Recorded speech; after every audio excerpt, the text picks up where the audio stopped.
Our guests on the program as well, Ambassador Sanjay Bhattacharya, former Secretary in the Ministry of External Affairs, is joining us, and Major General Dhruv Katoch, Director of the India Foundation, is with me in the studio. Thank you very much, gentlemen, for being with us. Ambassador Bhattacharya, when we talk about this memorial, what lessons can one learn from it in terms of not just a remembrance, but also to keep one sort of grounded in the reality of today? Well, it's a very moving memorial over there, and when you visit some of those old sites in Europe where these incidents had taken place, it is again a very touching and deeply emotional point. I think what we are trying to say is that the 20th century, it has happened before as well, but the 20th century in particular saw certain kinds of brutality against humanity, which should not be repeated. And therefore it is, in a sense, a lesson to us not to repeat, but also to draw the lessons as to what we should do so that it does not get repeated. And therefore the quest for human endeavor, the spirit for excellence and for improvement, for peace and prosperity, is uppermost in the minds of people when they visit such places, in addition to paying homage to the souls of those who are no longer with us and who faced this huge enormity of a brutality. So for us in India, if I may just mention one more point, for us in India, this is a particularly touching one, because we in India have not really faced a similar kind of movement or action against the Jewish community. Right. So when we go and endorse this, it is also an assertion of how there are civilizations that actually have been able to avoid this kind of brutality, and the lessons that come from the civilizational experience of countries and people like India. Indeed, and General Katoch, that sentiment was also expressed yesterday when the Prime Minister was in the Knesset by, the Prime Minister Netanyahu, who said that India has always been friendly to the Jews. But when we talk about memorials, we also see war memorials here in India. And, what lessons do we get in terms of inspiration for the armed forces and defense from memorials? Thank you. No, I think it is, war memorials is not just merely for the defense forces. I think war memorials are for the entire country. It gives them a sense of pride in knowing that what the soldiers have performed, how they performed, and how they have given their lives. If we forget the soldiers who have fought for you, I think that the countries will, over a period of time, they will decay. In Israel, what you see, this remembrance of the genocide, right? It is a very, very powerful memory. In India too, when we have our war memorials which are spread all across the country, especially when you go to the forward areas, you see those war memorials. And now, of course, we've got the war memorial in Delhi. Every time when we go to that war memorial, it is an inspiration which we draw from the people who gave their life for the country. It's an inspiration for the youth to follow a particular path. I think memorials are very important. It's a very important part of our life. It's a very important part of our heritage. And I'm proud that in India, we have maintained our war memorials to world standards. Right. Shubhendu, walk us through the rest of the Prime Minister's program for the day. Sure, Mark. So as we speak, Prime Minister is going to be at Yad Vashem Center. This is the Holocaust Remembrance Center.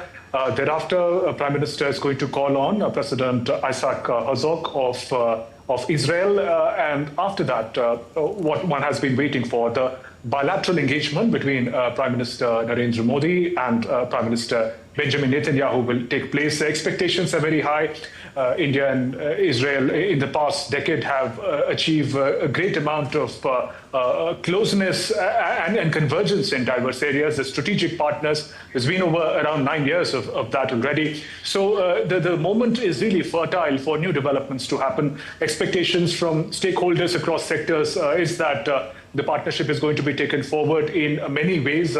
Speaking to the ambassador earlier during my visit, the Indian ambassador to Israel, he said that there appears to be a very important and a very sort of more powerful convergence that is happening in the domain of science and technology. India just wrapped up the mega India AI Impact Summit in Delhi, the focus on emerging technologies, AI, and the manner in which it could be sort of brought down to grassroots and connect more and more people, humanize artificial intelligence. In similar ways, Israel is another country which is significantly invested in emerging technologies, in AI, and the partnership that can happen between the two countries and the outcome of that for the peoples of the two countries is going to be significant. Just last evening, after that historic address at the Knesset, Prime Minister met some of the CEOs of leading tech companies in Israel, and particularly the tech companies who've studied India very closely and in fact have developed technologies in agriculture,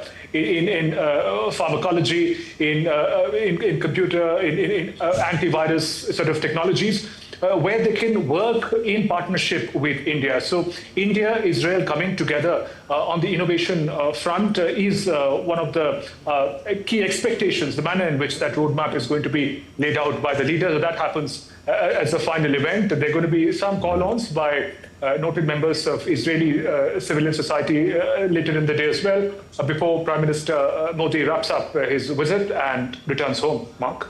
Indeed. Ambassador Bhattacharya, if we take that point forward, we did see Prime Minister yesterday interacting with, top innovators and inviting them to invest in India. And also, as Shubhendu was saying, this comes soon after the AI Impact Summit. Tell us, to what extent India and Israel can cooperate in these sectors, bringing the best from both sides into the arena. I really believe that the partnership that we have between India and Israel is actually founded on technology and innovation. And if you look at the various facets of our relationship, the role of technology innovation is embedded very, very deeply. So I call it these three technology innovation pillars. The first is on sustainable development. When you look at the kind of technologies that we share and develop on agriculture, watershed management, on small industries, skilling, these are all extremely crucial for our sustainable development effort. The second focus, which is equally important and growing in importance, and we both have great capabilities in this, is in this field of security and defense. And this is something that I think has already developed, and we will see much greater progress during this visit in terms of the collaborations.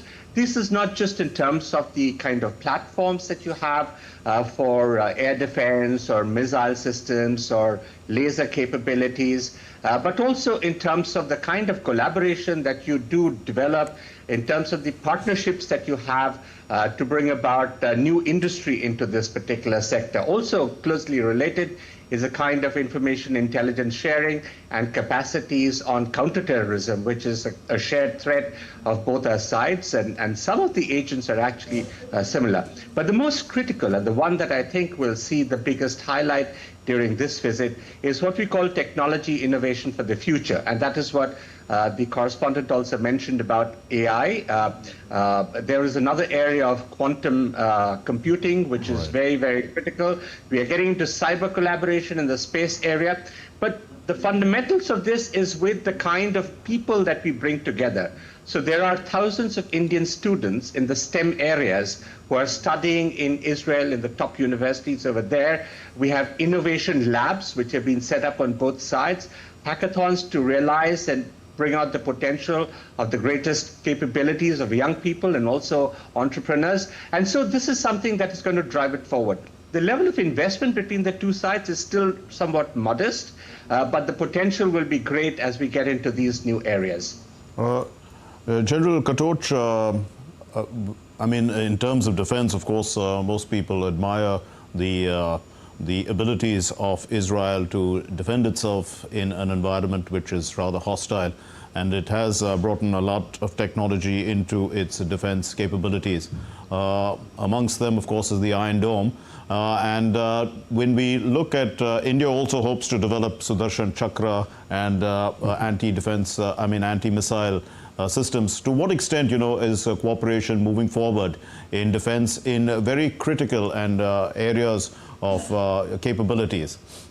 As far as the defense is concerned, even when we saw in Operation Sindoor, a very large part of the equipment which we used in terms of drones and loitering munitions and in terms of missiles, they were either Israeli or made in collaboration with Israel. So I think that's a very important component. That is one. But now with this particular visit, I think a great deal of stress is going to be laid on the Iron Dome which Israel has and the Sudarshan Chakra which we are creating. The Prime Minister had announced a few months back, I think about 6 months or so, when he made the announcement of the Sudarshan Chakra. And this is one technology, when we are looking at it, we are looking at the capacity to detect, to track, and then to engage a particular incoming target. And now we are looking at extended ranges. In Operation Sindoor, we saw our defense system, air defense system, worked beautifully. But when we are looking into the future, I think Pakistan's capacities will also increase. And the requirement of us to protect our territory in increasing depth will also come into play. So to that extent, we will have to look into much longer ranges, and our capacity to to track these targets and to engage them and to destroy them well before they can come into our territory. I think that is one of the things which we are looking at. Israel's Iron Dome has been very effective. I think our Sudarshan Chakra will be equally effective. It will come about within a few years, and I think it will be equally effective as the Iron Dome is in Israel. Do stay with us, gentlemen, and Shubhendu. We'll play out another story and then come back to our discussion.